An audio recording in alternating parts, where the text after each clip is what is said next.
আমি ভাবতেও পারিনি যে পদ্মা নদীর এটা হচ্ছিল মূল নদী না, মানে সাইডের শাখা, বাট এইখানে কার্গো জাহাজ। এই তিনজন আসলাম ঘুরতে।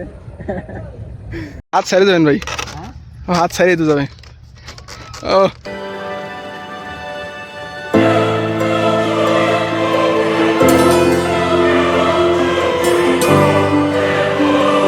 হ্যালো, আসসালামু আলাইকুম। আমি আশরাফুল খন্দকার। নতুন একটা ভিডিওতে আপনাদের সবাইকে স্বাগত জানাচ্ছি।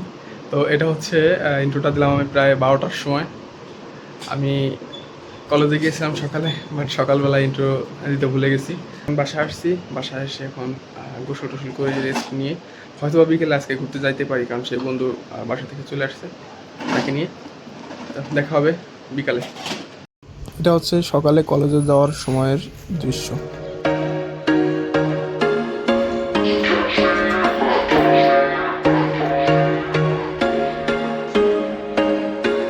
There was once a day that I would pray for you. I'd go and misbehave just so you'd notice too. Sneaking looks up and down from across the room. And damn, what a hell of a view. I feel good, you look great, I like you, I can't wait. A first time, a first date. You're so fine, I'm so late. You sip wine, I drink straight. Don't waste time to my place. I feel my heart erase. So catch me if I তো গোসল টোসল করে fresh হয়ে নিয়েছি, এখন হচ্ছিল খাবার খাচ্ছি দুপুরে। দেখাই,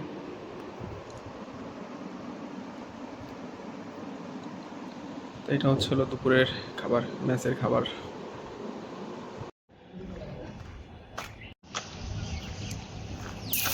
ভাই এই গাছটার নাম কি? দেখি সুন্দরী গাছ নাকি গোলপাতা?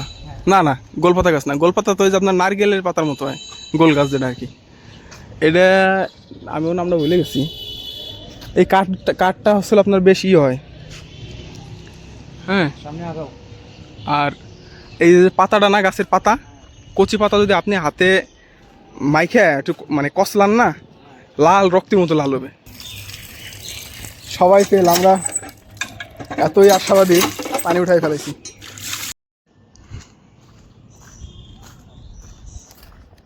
এখন হচ্ছিল বিকাল 4টা বাজে। বিকালে ঘুরতে বেরোনোর কথা ছিল, বাট ঘুরতে বেরোইছি কিন্তু এমন একটা সিচুয়েশন নিয়ে।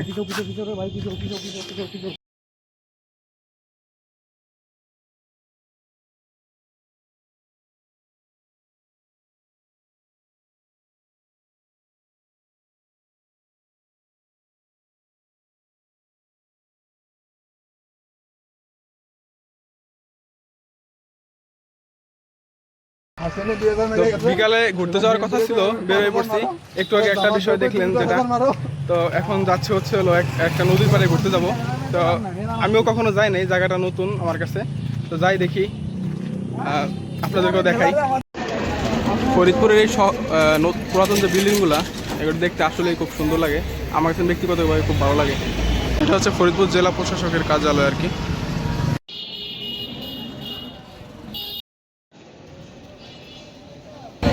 ফরিদপুর সার্কিট হাউস, গৃহপালিত পশু।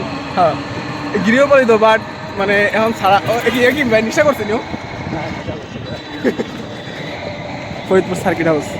মঞ্জিলটার নাম জানি কি, এটা রাজবাড়ি, এটা সম্ভবত না?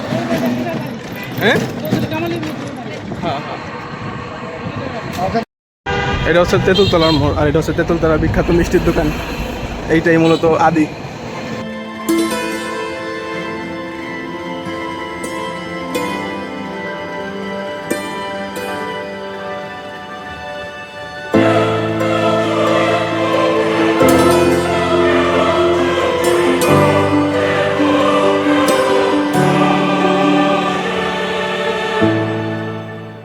এটা হচ্ছিল ফরিদপুর পদ্মা নদী, আর জায়গাটার নাম হচ্ছিল ভাজনডাঙ্গা। ওই সাইডে হচ্ছিল ডিগ্রির চর বলে নতুন ব্রিজ হইতেছে। তো মানে জিনিসটা খুবই ইমপ্রেসিভ যে আমি ফার্স্ট টাইম এই জায়গায় আসলাম, আর আইসে এমন একটা জিনিস দেখছি, দেখাইতেছি। এই যে কার্গো জাহাজ, নদীতে যে কার্গো জাহাজগুলো চলে, জীবনে মানে প্রথমবার। আমি কখনো জাহাজই দেখি নাই, মানে মেঘ না চাইতেই বৃষ্টি, এরকম একটা অবস্থা, মানে খুবই ভালো লাগতেছে। নদীর পাড়, এই যে এটা হচ্ছে পদ্মা নদী। ফরিদপুর। আমি ভাবতেও পারিনি যে পদ্মা নদীর এটা হচ্ছিল মূল নদী না, মানে সাইডের শাখা, বাট এইখানে কার্গো জাহাজ। বাজনডাঙ্গা ব্রিজের কাজ চলমান। এই যে এটা হচ্ছে হলো খেয়া, বর্তমান খেয়া, এই পাশ থেকে এই পাশে আসার জন্য।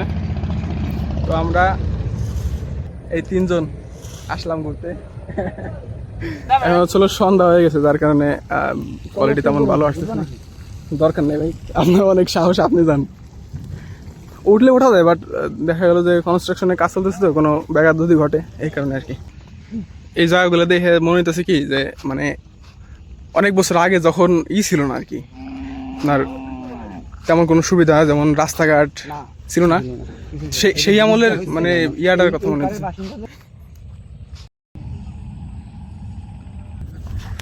এখন হচ্ছে সন্ধ্যার দিক হয়ে গেছে, তো যার কারণে আলো কম, ভিডিওতে তেমন একটা ভালো বোঝা যাইতেছে না। তাই এমন একটা জায়গায় আসছি, এটা হচ্ছে সিরাজগঞ্জ। একদম থ্যাংক ইউ সিরাজগঞ্জ ভাই, আপনার মানে আপনি তো আসছেন এখানে, জানেন আপনার অভিজ্ঞতাটা তো অন্যরকম। আমরা যেহেতু নতুন আসছি, আমাদের অভিজ্ঞতাও এই ধরনের জায়গায়। আপনি তো মানে সমত আসছেন এই জায়গা না? এই জায়গাতে আমি আসিনি, এরকম জায়গা আমি এই জায়গা প্রথমবার, যার কারণে আমার মানে অনুভূতিটা একটু অন্যরকম। আর এই যে হচ্ছিল আমার বন্ধু, ঠিক আছে। আমার ওই পাশে আসা হয়েছে, কিন্তু এই পাশে নতুন আমি। তারপরে এই অঞ্চল সম্পর্কে আমার কিছু ধারণা আছে, আগে যেহেতু আসা হয়েছে। এই জন্য আমার কাছে মানে খুবই ভালো লাগে, যেমন এই ধরনের একটু মানে ফাঁকা পরিবেশ, ঠিক আছে। আমার মানে এই ফরিদপুরে আসার আগেই আমার ইচ্ছা ছিল যে মানে প্ল্যান ছিল এরকম ছুটি যখন পাবো তখন এই ধরনের জায়গাগুলো আমি একটু ঘুরতে যাবো আর কি। তো আজকে মানে এমন একটা অবস্থা, বিকালে ঘুরতে আসার কথা ছিল, বাট এমন একটা জায়গায় আসবে এরকম কোনো প্ল্যানই ছিল না, বাট ভাগ্যক্রমে চলে আসা হয়েছে। এই সব ক্রেডিট চলে যে ভাই ভাই মানে কোনভাবে যে আমরা চলে আসলাম আমরা নিজেও জানি না। বললাম তো অমুক দিকে আমি এই জায়গা সম্পর্কে জানি না, নামও জানি না, ঠিক আছে। তো আইসা বললাম এমনভাবে ভিডিও করতেছে যেন হাঁটতে হাঁটতে এই পাশের চরের যে গ্রাম ঘরবাড়ি এদিকে আছে, সেই জায়গায় চলে আসছি। আর আজকে হচ্ছে এমন একটা অবস্থা, মানে অনেক পরিমাণ গরম, কোনো বাতাস নাই। ভাবছিলাম যে এখানে নদী বা ফাঁকা জায়গা হওয়ার কারণে বাতাস থাকবে, কিন্তু আজকে কোনো বাতাস নেই। আর এই দেখেন, এই যে সাঁকো তো ভাইয়া পড়ে যাইতে পারি, কারণ আর না ধরে চোখ বুঝে এটা ছিল সাঁকো।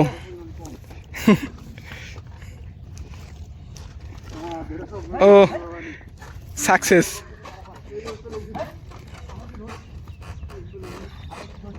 এই যে হচ্ছে ভেড়াগুলো আমি জীবনে কম দেখছি, তো এই জায়গাও ভেড়া দেখা হয়ে গেল।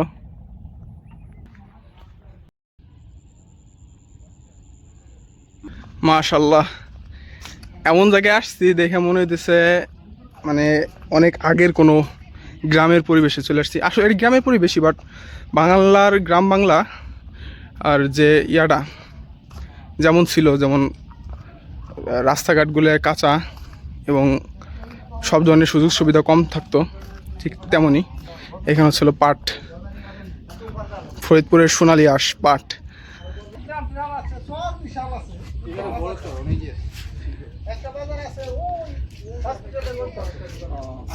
এই জায়গার মানুষের মনে হয় যে চর যেহেতু মানে নিজস্ব জায়গা জমির পরিমাণ অনেক বেশি এক একজনের না। আসার সময় একটা কাহিনী শুনলাম, খেয়াল করছেন নাকি ভাই? একজন রিক্সাওয়ালা বলতেছে আমার ওই পাশে জায়গা জমি আছে 15 বিঘের মতো, 15 থেকে 20 বিঘের মতো। আমি তো শুনে অবাক হয়ে গেছি যে একজন রিক্সাওয়ালা রিক্সা চালাইতেছে ওনার। দারুণ তো, একবারে যাওয়ার জন্য নৌকা। ভাই এইগুলোর সাথে আমি অভ্যস্ত, আমাদের ওখানে পাওয়া যাচ্ছে। মানে আমাদের ওইখানে আমাদের যে আমি যে এলাকায় থাকি ওইদিকে একটু এই যে পাট এখনো আছে বাবা। হুম তোমার ফ্রেন্ড আমি যখন স্কুলে পড়তাম সেরকম কত নৌকা হতো না। ফরিদপুরে বলছেন ভাই, আমি আরেকটা চরের নাম মানে জায়গা ইয়া শুনছি, এইদিকে কোন একটা চর জানি আছে যে জায়গায় ইয়ে আছে আপনার আর কি, মানে অনেক পরিমাণ সাপের উপদ্রব। এই একটা চর বলতেই সব জায়গাতে, তবে ওইখানে একটু বেশি, বাড়ির চারপাশ দিয়ে ওরা হচ্ছে ই দিয়ে রাখে ওই আর কি কি বলে চর দেখলে না, এত সামান্য চর। ফরিদপুর অঞ্চলে চর কম, ফরিদপুর মানিকগঞ্জ অঞ্চলে চর কম, চর বেশি সব থেকে সিরাজগঞ্জ আছে তোমার 20 গ্রাম। আরে বাবা, তোমার 5 কিলোমিটার টেজা লাগে কোনো বাড়ি কোন এরকম তো এই রকম দোকানপাট অনেক দূর হ্যাঁ হ্যাঁ কুড়িগ্রামে দেখছি। আচ্ছা এদিকে যাবো? হ্যাঁ সামনে না আগে চলো। আচ্ছা চলেন তাহলে জায়গা। বাজার তো যে ইসা বললে তোমাদের এদিক দিয়ে আমি দেখতেছি ছাগল কম, বেড়া বেশি, বাট এই উলগুলো এখনো কাজে লাগায় না আমরা। ফুলগুলো হয়তো বাণিজ্যিকভাবে কাজে লাগে। না মানে এই এলাকার মানুষ এই উল কাটো না তোমরা বেড়া থেকে, মানে বেড়ার যে পশম উল যেটা আর কি, আচ্ছা আরো দিকে যাবো না। বড় হয়ে গেলে কাটি। বড় কেটে ফালাই দাও, মানে কোনো কাজে লাগাও। হাত ছাড়িয়ে দেবেন ভাই, হ্যাঁ হাত ছাড়িয়ে তো যাবে। ও আসি পরে আসো। ভাই একদম মনে করেন আপনার গান ছাড়া নাচাই দেওয়া লাগছে। আশিক একটু ধরছে, এই বাসাটা ধরছিল আশিক। ও এদিকে ছিল সানসেট হইতেছে, আর এই যে কত সুন্দর একটা চাঁদ, একদম হোয়াইট ভিউ। সন্ধ্যা হয়ে গেছে তো পড়ে গেছিলাম যে বিষয়টা, ঘটনাটা বলি আর কি। তো যেটা বলতেছিলাম যে তখন মানে পাটের সিজন, বর্ষাকাল, বাবা চাচারা হচ্ছিলো পাটের কাজ করতেছিল, আমি ওই চারের উপরেই খেলাধুলা মানে ঝুলতেছিলাম, মানে ছোট ছিলাম তো তখন। তো তখন ওইখান থেকে পড়ে যাই, কোনোভাবে পড়ে যাই, আমি নিজেও মানে ইয়ে করতে পারতেছিলাম না, কেমনে পড়ে গেলাম। তখন আব্বু হচ্ছিল দেখে মানে দ্রুত আইসা আমার উঠাইছিল আর কি, তখন সাঁতার পারতাম না। দেখা যদি কেউ যদি খেয়াল না করতো তাহলে ওই দিনে একটা কিছু হয়ে যেতে পারতো, আল্লাহ না করুক। তো এই হচ্ছিলো বিষয়। তো আমরা এখান থেকে চলে যাচ্ছি, আশা করতেছি যে কোনো একদিন না, আবারও সময় করে আসার চেষ্টা করব, একটা পিকনিকের মতন সকালের দিকে আসবো এবং সারাদিন ঘুরবো এরকম টাইপের।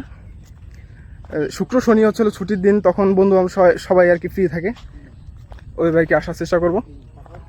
তো আমার ভিডিওগুলো আপনাদের দেখতে কেমন লাগতেছে, কোনো কিছু ইমপ্রুভ করার আছে কি না, সে বিষয়গুলো আপনারা কমেন্টে জানাবেন আর কি। আর এই যে ভাই আমাকে একটু গাইড করতেছে, যেহেতু ফার্স্ট ব্লগিং।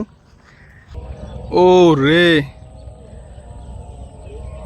দেখেন শুধু চারপাশের অবস্থা।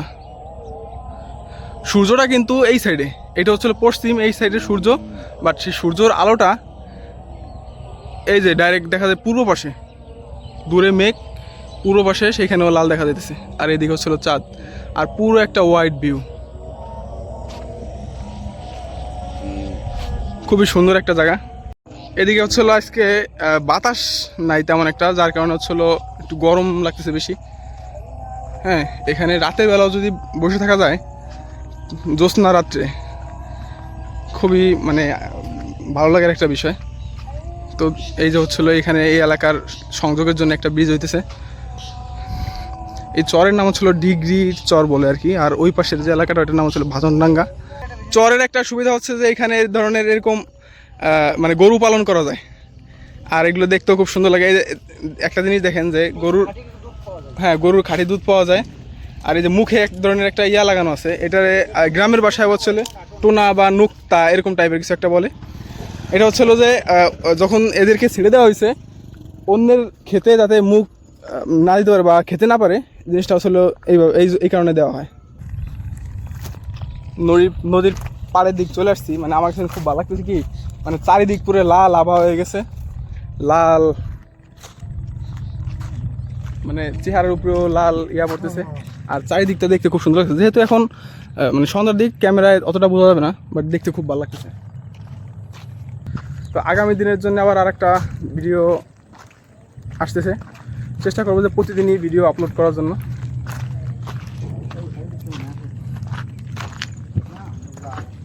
ট্রলারও মনে হয় ছেড়ে দেবে। তো এই পর্যন্তই, আল্লাহ হাফেজ।